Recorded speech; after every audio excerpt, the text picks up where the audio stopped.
नमस्कार। कौन जीतेगा ओपिनियन पोल उत्तर प्रदेश में मैं लेकर हाजिर हुआ हूँ। घमासान चल रहा है। योगी आदित्यनाथ अखिलेश जी नंबर 1 और 2 पर हैं और मायावती तीसरे नंबर पर है और राहुल गांधी जी हमारे चौथे नंबर पर हैं और बड़ा गर्मा गर्मी का चुनाव बड़ी तेज़ी से चल रहा है। चारों तरफ कुछ पता नहीं पड़ पा रही, लेकिन जो भी आया है आपके सामने है। अभी ये है कि आपके योगी आदित्यनाथ अभी नंबर 1 की पोजीशन लिए बैठे हैं, जिसमें टोटल सीट जो 403 है। और ये है कि आप देख लीजिए, बहुत संतुष्ट जो लोग हैं वो 39% है और संतुष्ट जो लोग हैं 26% है और नाखुश लोग 35% हैं, जिसमें हमारे मुस्लिम भाई और हमारे हरिजन भाई हैं इसमें नाखुश में। और दूसरी चीज़ ये है कि योगी आदित्यनाथ जी ने जैसे जैसे फैसले लिए हैं तो कुछ वो इनकी विचारधारा से मेल नहीं खाते हैं, तो वो उनसे संतुष्ट नहीं हैं। और देखिए, मायावती जी लगभग चार बार मुख्यमंत्री रही हैं, 2002, 2003, 2007 से 11 तक। और ऐसे ही आपके मुलायम सिंह जी मुख्यमंत्री रहे और अखिलेश यादव ने अपना कार्यकाल पूरा किया। अब जो योगी आदित्यनाथ जी हैं वो अपना पूरा कार्यकाल पूरा कर रहे हैं और अगर ये इस्तीफा नहीं देते तो लगभग इनका कार्यकाल पूरा हो जाएगा, और अगर इस्तीफा दे देते हैं तो ये भी कार्यकाल पूरा नहीं कर पाएंगे। दूसरी बात क्या है भाइयों कि हमारा जो इनसे नाखुश हैं वो जिसमें मोस्टली मुस्लिम भाई हैं और हमारे कुछ SC ST भाई हैं जो इनके कामों से नाखुश हैं। और जो उत्तर प्रदेश 2017 में जो सीट जीती थी, एक तरफा बीजेपी जीती थी और अपनी बहुमत से सरकार बनाई थी।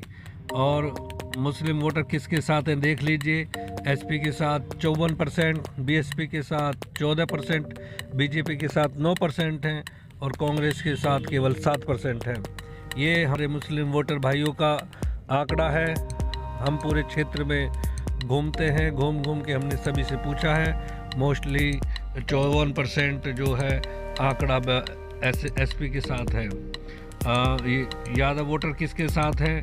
SP के साथ 75% और BSP के साथ 4% और BJP के साथ 14% और कांग्रेस के साथ 5% हैं। और अन्य OBC वोटर किसके साथ हैं? SP के साथ 23%, BSP के साथ 20%, BJP के साथ सबसे ज़्यादा BJP के साथ 34% हैं। और ये मुद्दा जो है वो सबसे बड़ा मुद्दा है, कोरोना रहा है। कोरोना में लोगों पर बिजली का बिल बहुत चढ़ गया है और इसके लिए योगी जी ने भी कदम उठाए हैं, कई अपनी योजनाएं चलाई हैं, लेकिन वो बिजली का भार ऐसा है कि आदमी खाए कमाए या बिजली का बिल भरे। खाने कमाने कोई नहीं है तो बिजली का बिल कहाँ से भरेगा? तो ये मैं चाहता हूँ कि योगी जी तक आपकी बात पहुँचे और पिछली कोरोना टाइम की सारी बिजली माफ़ करके नए सिरे से बिजली लागू करें। और जो योगी जी ने कहा है आधे दाम किए हैं बिजली के जो घटाए हैं उसे ही लागू करें तो बहुत अच्छा रहेगा। दूसरा बात ये कहना चाहता हूँ कि अगर इनमें गठबंधन होता है तो योगी जी के लिए प्रॉब्लम हो सकती है, BJP के लिए प्रॉब्लम हो सकती है, क्योंकि सपा में और BJP में ज़्यादा अंतर नहीं रहेगा। बहुत ही कैडी टक्कर है और 10% जो CM की पसंद है कांग्रेस में वो प्रियंका गांधी जी हैं। केवल 10% लोग ही इनको पसंद करते हैं। दूसरा 28% जो CM की पसंद लोगों की पसंद है, जनता की पसंद है, वो हमारे अखिलेश यादव जी हैं, और जो कि 28% लोग। 10% हमारी बहन कुमारी मायावती जी हैं और 45% लोगों की पसंद, पहली पसंद हमारे योगी आदित्यनाथ जी हैं। ये बहुत पलड़ा भारी है BJP का, लेकिन अगर गठबंधन होता है तो BJP पे भारी ये सब पड़ सकते हैं। तो अगर BJP अगर बहुमत में आना चाहती है तो लगभग 351 के करीब अपनी सीट लानी होंगी, ऊपर 300 से ऊपर अपनी सीट लानी होंगी और अब फिर आपने आसानी से जीत सकती है। लेकिन अगर 200 से नीचे रहती है तो फिर तो कुछ भी हो सकता है।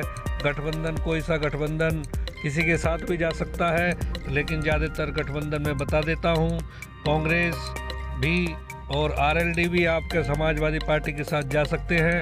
और सुश्री मायावती जी केवल एक गठबंधन है जो बीजेपी की आस है, अदरवाइज और कुछ और तो मुझे लगता नहीं है कोई दूसरा गठबंधन इनके साथ जाएगा। तो 2022 का पोल में जो हमारे घूमने के बाद नतीजे आए हैं वो आपका यही है।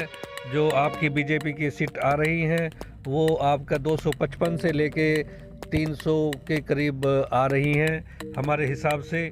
भाइयों, ये पोल कैसा लगा तो कृपया लाइक और सब्सक्राइब ज़रूर कर दें, शेयर कर दें।